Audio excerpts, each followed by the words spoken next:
Well, look at this. It's the Google Home Max. Wonder how it feels being the most expensive smart speaker in the world. I wonder how it's going to feel when it's still the most expensive smart speaker in the world when the Apple HomePod comes out and it blows it out of the water.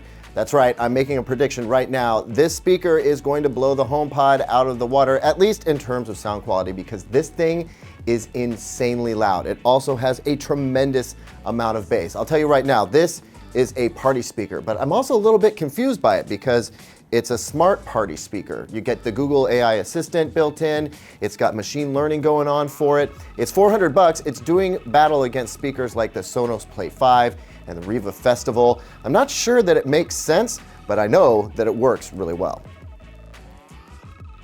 So we got tight on the speaker. This is the chalk or white version. You can also get a charcoal or more or less black gray version. And it's got a really clean look from up front. You do get 4 little LEDs underneath here that light up when you call up Google Assistant or when you first plug it in. Those are the only indicators you get. Then on the top of the speaker, you'll see that we have a sort of a slide bar. Slide up for volume up, slide down for volume down. There's play pause here. And that's the only control you get because you're going to use the voice assistant for everything else.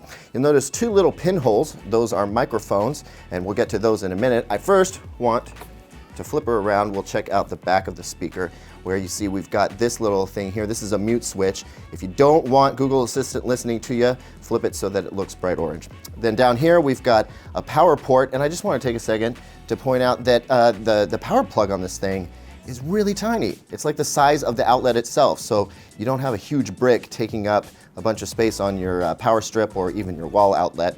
Then there's a headphone jack back here, which you could use for a turntable or to plug your TV into. And then there's a USB-C port. Still don't know what that's for.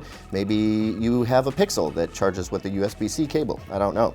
Anyway, this little guy that just flopped off the bottom here is a magnetic pad which isolates the speaker from whatever it's sitting on. That does 2 things. 1, keeps it from sliding around. 2, isolates the bass wave so you don't rattle the crap out of your bookshelf or whatever you put it on. And you can put it down here for a more typical orientation, or we can slap it down here and go with the vertical orientation if you want to. Behind the grill, there are 2 4.5-inch woofers, and on top of that, 2 3/4-inch tweeters. I think it's actually 0.7-inch.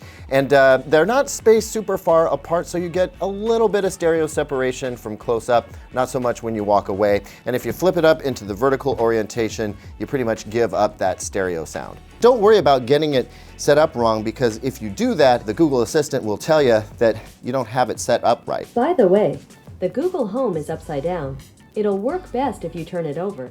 To set it up, you'll need the Google Home app for your phone. If you don't have it, get it, sign into your Google account, and the app's gonna walk you through the rest. And if you have any other devices like a Chromecast or another Google Home, it's gonna tie all these things together. Okay, so those 2 little pinhole microphone locations that I mentioned on the side and the top, those aren't just for you accessing the Google Assistant. They're also there to read the room and sort of alter the sound so it sounds best in whatever environment you put it in. Some smaller rooms are going to naturally emphasize the bass, and so it'll curve the bass down a little bit if it's in that environment, whereas if it's in a big room and it needs a little extra oomph down below, it's gonna help fill out that bass. And holy crap, it's got a lot of bass. This was clearly made to be a party speaker. I was making fun of Google for their marketing materials, you know, using DJ Diplo about how he's gonna run a big party for his fancy friends at his fancy flat in LA or whatever, but that's exactly what this speaker is supposed to do. It's not an audiophile grade speaker like the Sonos 5 or the Riva Festival.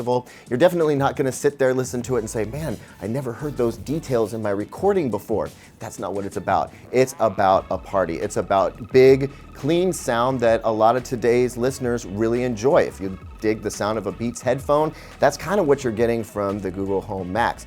I kind of like it. I mean, I am a self-proclaimed audiophile. I listen to high-end speakers all the time, but this speaker is just straight up fun. It is expensive though, $400. I mean, that's a lot, but it's performing on the same level as those Sonos Play 5 speakers and the Riva Festival. And really, if you want something like the Google Assistant built into a good sounding speaker, this is probably the easiest way to go. You could use a Chromecast and toss that on just about anything and use another Google Home speaker or even your phone in order to get that kind of interaction, but then you gotta touch something or you gotta set something up. With this, you just open it out of the box and it works right away. You compare 2 of these and put them in stereo. And I can't even imagine what that would sound like, because this thing sounds so big on its own. But if you're trying to throw like a proper party, you got a DJ set up, I can totally see that happening. So $400 is a lot to ask. I'm not sure who the consumer for this particular speaker is. It's an interesting blend of smart speaker and high performance speaker that doesn't do either one exceptionally well. But I tell you what, it is definitely unique. And so if you are looking for a big, robust sound experience, there isn't a smart speaker out there that can touch the Google Home Max.